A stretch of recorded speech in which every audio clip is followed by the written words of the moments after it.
Nous sommes de retour dans cette édition du 21 septembre 2022. Juste avant de retrouver notre bimensuel consacré au monde des crypto-monnaies, je tiens à vous rappeler qu'à 10h30, vous avez rendez-vous avec les interviews de TV Finance en partenariat avec le Figaro.fr, aujourd'hui consacré à la start-up deep tech Mycophyto qui a pour but de remplacer les engrais et pesticides par des champignons, et avec Quantum Genomics dont on vous diffusera une analyse financière suite à la publication prochaine des résultats de phase 3, de son étude de phase 3 sur son traitement contre l'hypertension artérielle. Voilà.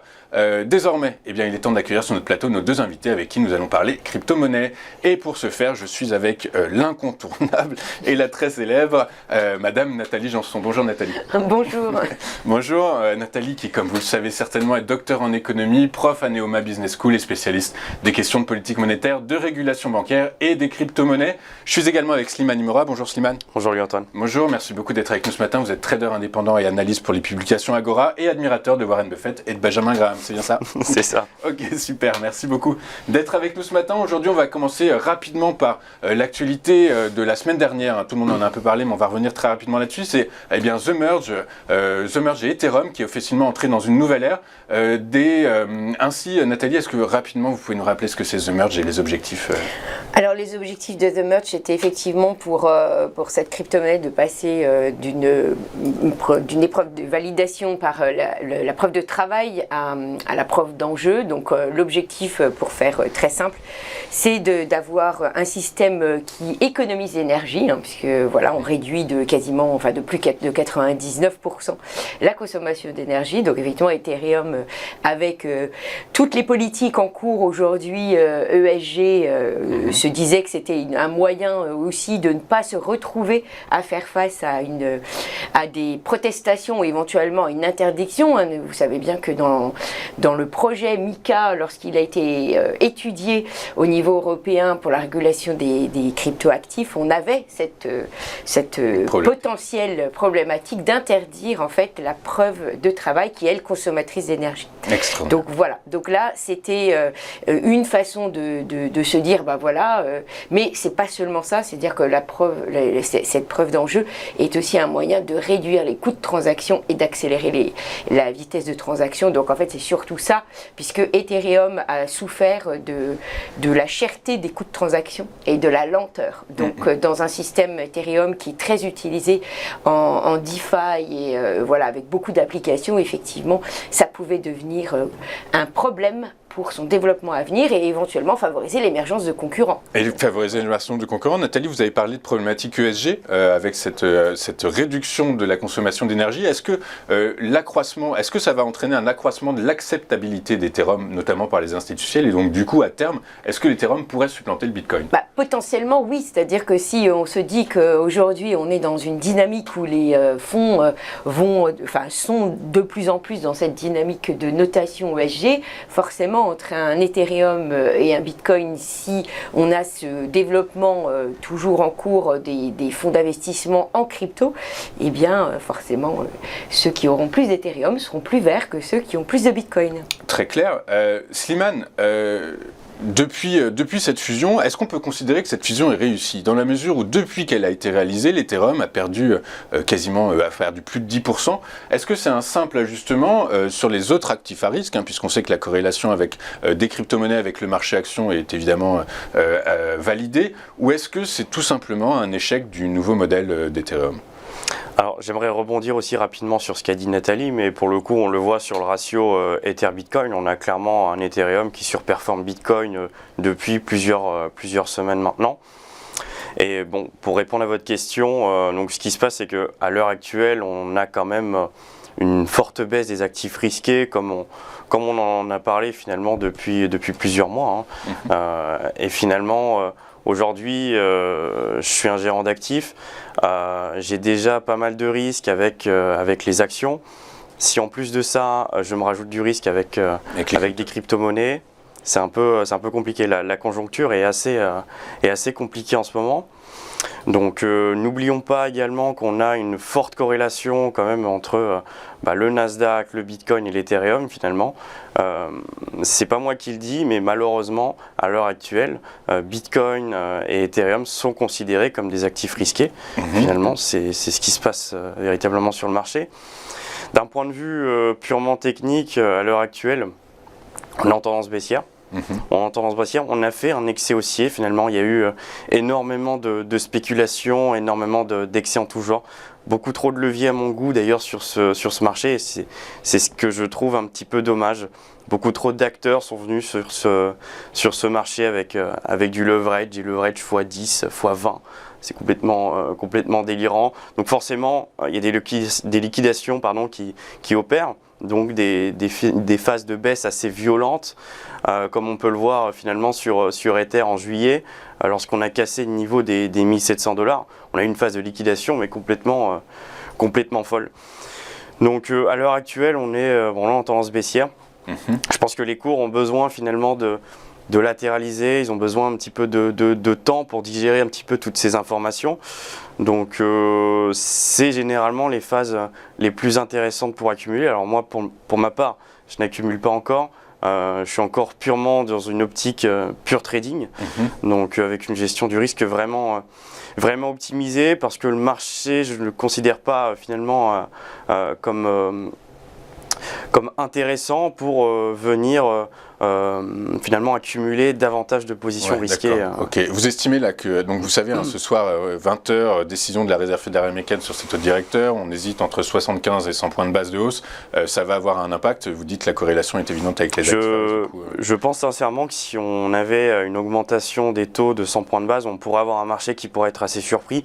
En revanche, si on allait plutôt sur du 0,75, on aurait des marchés globalement assez positif. Ça serait pricé en fait. Ça serait pricé, on aurait des rachats de short assez violents. Donc vraiment la séance d'aujourd'hui va être assez chaotique, mouvementée. Ouais. Voilà. On s'y prépare. On va passer au second thème, les devises numériques. Les devises numériques, alors il y a on verra par la suite la question de la réglementation. On va voir que peut-être en pointillé de ce que les États-Unis imposent, ont demandé aux agences gouvernementales de renforcer les lois. Eh bien, peut-être qu'en sous-jacent, on a la création d'un dollar numérique. La BCE également se penche sur cette question. Est-ce que réellement c'est une bonne ou une mauvaise idée, cette idée de ces monnaies numériques, ces devises numériques? Alors la bonne idée, ou en tout cas ce qui est intéressant dans cette problématique, c'est qu'on voit qu'en fait la course à cette monnaie numérique centrale, c'est vraiment le fruit en fait de la concurrence. Donc c'est plutôt sain comme principe. Ouais. C'est-à-dire qu'en fait on en aurait peut-être sans doute pas entendu parler maintenant si en effet eh bien on n'avait pas eu ce fameux projet de Facebook de 2019 avec Libra, et Libra a déclenché cette espèce de course pour avoir une monnaie banque centrale numérique, parce qu'on s'est rendu compte que finalement la monnaie banque centrale, eh bien ça pouvait être bypassé par des opérateurs privés. Voilà. Donc je pense que ça a été une espèce de sonnette d'alarme qui a sonné tout d'un coup auprès des banques centrales qui se sont dit « Ah mais oui, au fait, je peux sans doute me faire damer le pion par des opérateurs privés. » Donc il faut que je m'empare du sujet. Donc la banque centrale chinoise est la première à s'être lancée dessus, parce qu'elle a trouvé ça absolument pas possible de pouvoir avoir un concurrent privé.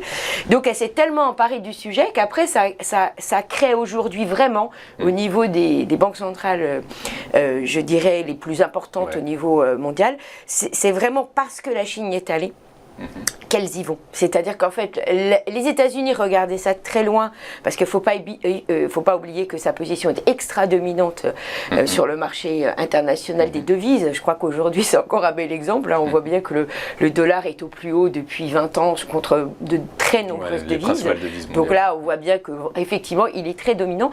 Donc si vous voulez avoir un dollar numérique, c'était quand même pas une préoccupation hyper importante, même si ça peut l'être, mais voilà.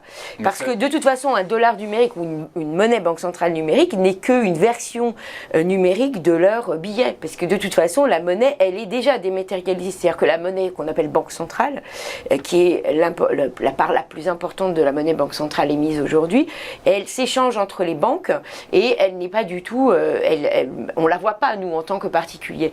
Nous, les moyens de paiement sont essentiellement privés. C'est-à-dire qu'on utilise nos comptes bancaires, on utilise des apps, on utilise des cartes de crédit, mais tout ça relève tout à fait du privé. Dématérialisation. Voilà. Là, quand on parle effectivement de monnaie banque centrale, dématérialisée, ça veut dire qu'en fait, on n'aurait plus la phase de cash, mais le fait qu'on n'ait plus le cash va entraîner toute une conséquence, un ensemble de conséquences non négligeables en fait pour les acteurs privés, puisqu'en fait, on va offrir un semblable à ce qui existe déjà des monnaies privées dématérialisées, et donc ça peut, elles, par contre, les gêner dans leur développement. Au premier chef desquels les banques. C'est quoi? C'est juste une question d'ego en fait finalement? Alors sur la scène internationale sans doute, parce que honnêtement il n'y a pas une motivation, en tout cas aux États-Unis il y a vraiment une pluralité de points de vue sur la question de l'urgence du e-dollar.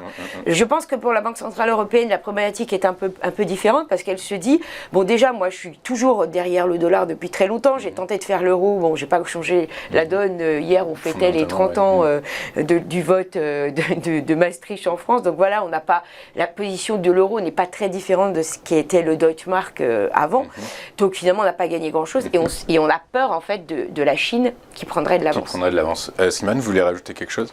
Non, pas sur ce sujet en particulier. Ok, parfait. On va marquer une rapide pause, on se retrouve juste après pour la suite du Flash Crypto. À tout de suite sur TV Finance.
Nous sommes de retour dans le Flash Crypto du 21 septembre 2022. Merci beaucoup. Si vous nous rejoignez à l'instant, on va poursuivre notre émission en se posant la question, en essayant de comprendre pourquoi est-ce que les crypto-monnaies, depuis 7 jours, affichent des résultats négatifs, moins de 6,5% pour le Bitcoin, l'Ethereum qui cède quasiment 18%.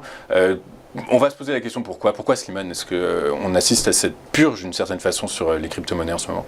Alors, c'est purement comportemental finalement. Il n'y a pas de catalyseur fondamental, enfin, du moins pour ce qui se passe ces derniers jours en tout cas.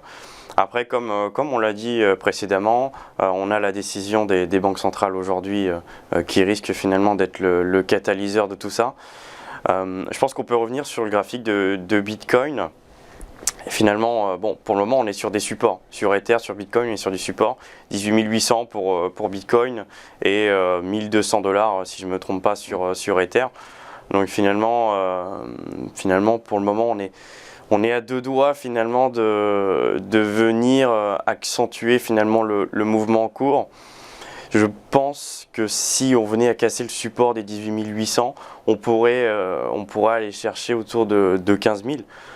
Et finalement, je pense qu'après, on aurait... Les 18 800, on est à 18 900 là ce matin, on est tout proche quand même de... J'ai l'impression que c'est comme les indices, les marchés actions en fait, on est sur le fil de rasoir. C'est ça, on est sur le fil de rasoir. Ça peut partir à la rasoir. hausse ou à la baisse en un claquement de doigts. Du coup, est-ce qu'il faut s'en inquiéter d'ores et déjà ou... Attendons patiemment ce que dit Jérôme Powell et ensuite on avise du coup. Je pense qu'il faut clairement attendre la décision de ce soir. En revanche, sur le sujet un petit peu plus technique, Là où personnellement je commencerai à accumuler, ça serait plutôt entre 12 500 et 15 000. C'est clairement une zone que j'estime intéressante. Alors bien évidemment, je le ferai pas comme ça. Il y a des critères fondamentaux bien sûr à prendre en compte. Donc à voir comment le marché réagit sur cette zone. D'un point de vue purement technique, je repasserai éventuellement acheteur sur la cassure des 25 000. À voir un petit peu ce que le marché nous donne comme opportunité. Comme opportunité.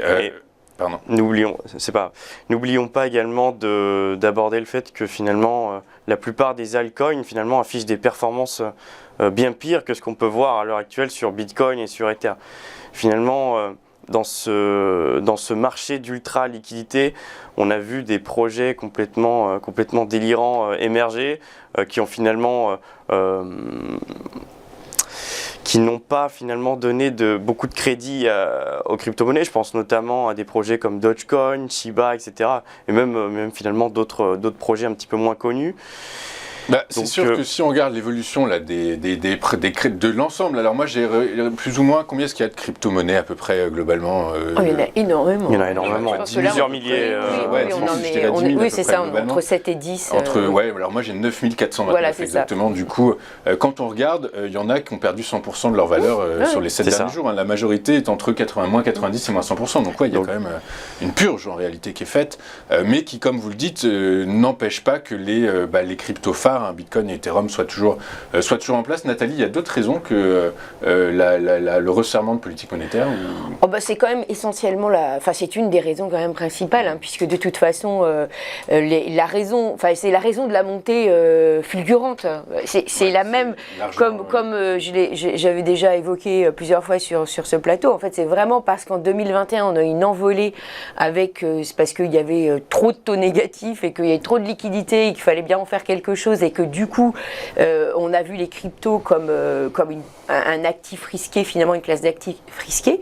Et effectivement, comme il a été rappelé par Slimane, le grand changement c'est qu'avant les cryptos n'étaient pas corrélés aux actifs comme le Nasdaq ou les actions, ou de façon très lointaine de temps en temps, et qu'en fait il est devenu corrélé. Donc ça, c'est quand même une rupture brutale. Donc on paye le prix de cette montée fulgurante avec ce changement d'utilisation de la crypto comme moyen d'augmenter effectivement non, pas de valeur refuge, c'est vraiment pour augmenter le rendement. Une valeur refuge, en fait, normalement elle bouge pas par définition. Donc là, c'est vraiment parce qu'on a utilisé cette classe d'actifs qui effectivement peut avoir des amplitudes de variation de prix importantes dues pour le Bitcoin, c'est très clair avec son offre fixe à 21 millions. Donc dans un marché où l'offre est rigide, c'est le prix en fait qui va expliquer, c'est la demande qui explique le prix. Donc quand la demande est forte, ça monte fortement. Quand la demande baisse, il baisse fortement. Et on a vu que c'était les particuliers qui avaient fait augmenter le Bitcoin en 2018. Alors c'est en 2017-2018, mais là en fait toute la différence, c'est qu'en fait ce sont les institutionnels américains qui sont rentrés sur le marché. Donc quand on sait que c'est le plus gros marché au niveau mondial, forcément ça a des conséquences non négligeables. Donc là par exemple Goldman Sachs, lui, se hasarde à la prévision de 12 000 pour lui. Le Bitcoin, si le contexte macro continue à se dégrader, c'est-à-dire qu'on continue à avoir une inflation qu'on a du mal à maîtriser malgré des hausses répétées qui ont lieu dans tous les pays, parce que je vous rappelle hier la pression aussi qu'il y a sur la Fed et sur l'éventuel scénario du 100 points de base, c'est qu'en fait la Banque de Suède l'a fait hier. Elle a décidé de prendre 100 points de base. Donc effectivement, si ces scénarios se confirment, avec la guerre en Ukraine et tout cet aspect un peu très pessimiste, et voilà, il y en a qui effectivement se disent que finalement il va y avoir, ça va continuer à faire mal en fait aux cryptos en tant que catégorie d'actifs risqués. Risqué. Alors Goldman Sachs, vous dites 12 000 $, on est sur le support technique, 12 000, 12 500. Du coup, est-ce qu'on peut espérer un rebond du Bitcoin sur les 12 000, 12 500 $ si Goldman Sachs s'y met ou pas, à moyen long terme? Alors, du coup, oui et non, on va dire que ce genre de niveau, on va dire, c'est toujours un peu utopique. Finalement, on va jamais sur ces niveaux. Donc, les 12 000, vous dites que les 12 500, on n'y retournera pas en fait en été. On peut très bien aller à 13 100, vous voyez. Ouais, d'accord. Donc finalement, le 12 500, c'est un peu utopique. Donc moi, je pense que c'est bien de donner des niveaux, mais finalement, ça va jamais se passer comme ça dans la réalité, parce que il y a encore finalement des stops à déclencher, ça peut encore aller très très vite à la baisse. Donc on peut vraiment rien prévoir finalement sur ce point de vue-là. Mais moi j'aimerais rajouter aussi une chose, c'est que d'un point de vue purement gestion de portefeuille, si je devais à l'heure actuelle avoir des crypto-monnaies, c'est très simple. Je mettrais 60% sur Bitcoin et Ether à l'heure actuelle. Et le reste, j'attendrai pour aller sur des altcoins. Bien sûr, pour le moment, je tiens à préciser que je ne suis pas encore investi. D'accord. En tout cas, si tel était le cas, je mettrais 60% de pondération sur Ether et Bitcoin. Le 12 500, c'est un peu comme le 100 000 quand ça monte. Oui, c'est ça. Symbolique, en fait. C'est Oui, mais en fait, voilà, il y a tellement de facteurs qui vont participer en fait à l'établissement de ce prix, notamment le fait qu'on utilise quand même par ailleurs beaucoup le Bitcoin et l'Ethereum en tant que vraie utilisation, pas que voilà, exactement. Donc c'est pour ça qu'en fait, c'est compliqué de savoir quel est ce fameux minimum. En tout cas, en l'occurrence ici. Est-ce qu'on peut encore gagner de l'argent, Nathalie et Slimane? Je pense que Slimane est plus avisé que moi sur ce sujet. Est-ce qu'on peut gagner de l'argent en fait encore? Alors en trading, oui, je vous le confirme. À long terme également, c'est finalement, j'aime bien le répéter assez souvent, mais c'est sur le long terme qu'on a le plus de probabilité de gain. En tout cas pour un débutant, c'est là où il aura beaucoup plus de chances d'avoir du gain. Rappelons également que, pour revenir un petit peu rapidement sur les indices, mais au bout de 50 ans, finalement, la probabilité sur les S&P 500 d'avoir un investissement gagnant, elle est de 100% au bout de 50 ans. Donc clairement, il en va de même pour le Bitcoin, cette logique, finalement, elle se répète. Finalement, un investisseur qui n'a pas tellement de connaissances sur le sujet, a beaucoup plus de chances de gagner à long terme sur des actifs comme Bitcoin. Même quand on est rentré à 60 000 $ sur le Bitcoin? C'est compliqué. Ouais. Mais je pense qu'au bout d'un moment, il faut également aussi mettre des stops de protection, valider sa position et savoir plutôt se couper une main plutôt qu'un bras. La gestion du risque, je le rappelle à nos téléspectateurs, est fondamentale. Finalement, votre capital, finalement, c'est votre outil. Donc finalement, si vous perdez votre capital, c'est pas bon. C'est un peu compliqué. C'est pas bon. Nathalie, vous avez quelque chose à rajouter là-dessus ou est-ce que oui, je pense qu'effectivement, on voit bien qu'il y a des mouvements de fonds. Là, il y a encore un nouveau crypto exchange qui se monte avec des investisseurs américains comme Schwab.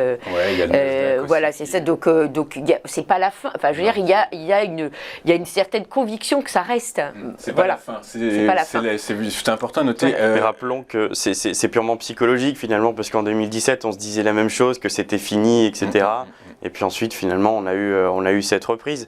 Donc pour moi, tout se joue sur le plan psychologique. Et finalement, je pense qu'à long terme, les perspectives sur ce secteur sont, en tout cas à mon sens, bien plus importantes que sur les indices traditionnels ou les actions traditionnelles, finalement. Très clair. Il nous reste très peu de temps. J'aimerais aborder le dernier thème rapidement. Hier ou avant-hier, la Commission Stock Exchange, l'AMF américain, le gendarme boursier américain, a considéré que l'Ethereum était un titre. Quelles sont les incidences que ça va avoir sur l'Ethereum, Nathalie? Ça a sans doute participé au repli aussi de l'Ethereum, c'est-à-dire que on pensait que ça allait, c'était pas une totale surprise, mais il est vrai que pour le gendarme américain, pour la SEC, la définition d'un titre, c'est qu'en fait vous avez un rendement qui est attaché lorsque vous détenez un titre, et dès lors où l'Ethereum passe en preuve d'enjeu, et bien évidemment, ceux qui valident les transactions, les fameux validateurs, eux, font du stacking et vont être rémunérés pour ça. Donc, si on passe effectivement sur ce protocole avec une rémunération, on devient beaucoup plus clairement un titre, alors que effectivement, en preuve de travail, il n'y a pas de rémunération. On n'est pas rémunéré parce qu'on détient du Bitcoin ou parce qu'on valide du Bitcoin. Donc, ça veut dire que c'est fiscalisable en fait, en réalité, c'est ça Oui, aussi. Ça veut dire qu'en fait, on passe sous la fiscalité des revenus. Ça. Et aujourd'hui, voilà. Alors ça ne veut pas dire que quand on détient du Bitcoin, on n'est pas fiscalisé, attention, parce qu'aux États-Unis, on fiscalise aussi les revenus monétaires. Mais en tout cas, on passe dans une autre catégorie au niveau réglementaire et fiscal, c'est-à-dire qu'aussi réglementaire. Et vous pensez que ça va appuyer sur la tête de l'Ethereum, qui est déjà un peu la tête sous l'eau là ces dernières séances? Je pense que c'est quand même pas une surprise. Ouais, Normalement, c'est pas une surprise. Ou alors, ils étaient très mal informés. mais on sait très bien quand même que la SEC, c'était très clair. D'ailleurs, ça a été l'origine de batailles sur Ripple, sur d'autres, de les qualifier, soit comme titre financier ou pas. Exactement. Dans le même temps, Joe Biden a demandé aux agences gouvernementales d'accélérer le renforcement des lois. J'imagine que ça, pareil, c'est pas une surprise en fait, en réalité. Non, c'est depuis son fameux executive order. Il est vraiment dans cette dynamique parce que quand on est dans un marché qui est baissier, on a plein de cas qui émergent. Voilà, je pense que Slimane, quand il évoquait les différents projets qui n'aboutissent à pas grand-chose, et bien voilà. Il y a Luna ça, également. Oui, et donc bien évidemment, il y a eu des cas où les droits n'étaient pas clairs, les droits des investisseurs, etc. Donc il y a une nécessité de clarification. Et certains acteurs, d'ailleurs, des actifs numériques, du secteur des actifs numériques, que ce soit en France ou n'importe où dans le monde, appellent à une clarification parce qu'en fait, ils n'ont pas envie non plus que les particuliers s'en détournent. C'est-à-dire que voilà, ils ont besoin d'avoir une stabilité en fait juridique. Une stabilité juridique, Slimane, vous voulez rajouter un mot ? Je suis totalement en phase sur ce point. Je pense qu'il y a besoin finalement d'un cadre réglementaire pour rassurer finalement les investisseurs, qu'ils soient particuliers ou institutionnels. Ça, pour le coup, on en entend parler depuis 2020, 2021. Ça fait assez longtemps qu'on nous en parle. Donc finalement, moi je suis totalement en phase. Alors, faut pas non plus qu'on ait un cadre réglementaire qui soit beaucoup trop restrictif. Beaucoup trop restrictif, effectivement, ça pourrait poser problème à l'écosystème, je pense. Tout à fait, oui, il y a des risques quand même, il ne faut pas les négliger. Aux États-Unis, par exemple, sur les stablecoins, puisque c'est des stablecoins qui sont beaucoup plus utilisés qu'en Europe, et effectivement, le risque, c'est d'avoir, ce que demande en fait le Congrès américain, en tout cas, il y a deux congressistes, c'est Winter et McHenry, qui sont sur le dossier, et la demande, c'était d'avoir des stablecoins gérés, qui soient obligatoirement gérés par des banques assurées, pour que ce soit au même titre que des dépôts bancaires, si vous voulez. Et évidemment, ça voudrait dire qu'on va aller restreindre beaucoup l'entrée. Et ce ne serait pas une très bonne chose, et c'est une mauvaise nouvelle pour le secteur. Et ce serait une mauvaise nouvelle pour le secteur. Merci beaucoup à vous deux d'avoir été avec nous aujourd'hui. Avec plaisir. Nathalie Janson, professeure à Neoma Business School, docteur en économie et spécialiste notamment des questions de crypto-monnaie, et Slimane Imora, trader indépendant, puis analyste aux publications Agora et fan de Benjamin Graham notamment, et Warren Buffett. Merci beaucoup d'avoir été avec nous ce matin. Je vous rappelle que vous avez rendez-vous dans 10 minutes à 10h30 pour les interviews de TV Finance, aujourd'hui consacrées à la startup deep tech Mycophyto, qui a pour objectif de remplacer les engrais et pesticides en faisant travailler des champignons. Sa présidente et cofondatrice Justine Lipuma nous présentera sa société, nous parlera de sa deuxième levée de fonds qui est actuellement en cours. Et à la suite de cette interview, nous vous diffuserons une analyse financière de Quantum Genomics, biotech spécialisée dans le traitement des pathologies cardiovasculaires. Son médicament phare, le Firibasta, est actuellement testé dans 2 études de phase 3 avec des premiers résultats attendus le 4 novembre prochain. Et nous verrons donc comment tout cela peut affecter la valorisation de la société. A très bientôt et très bonne journée sur TV Finance.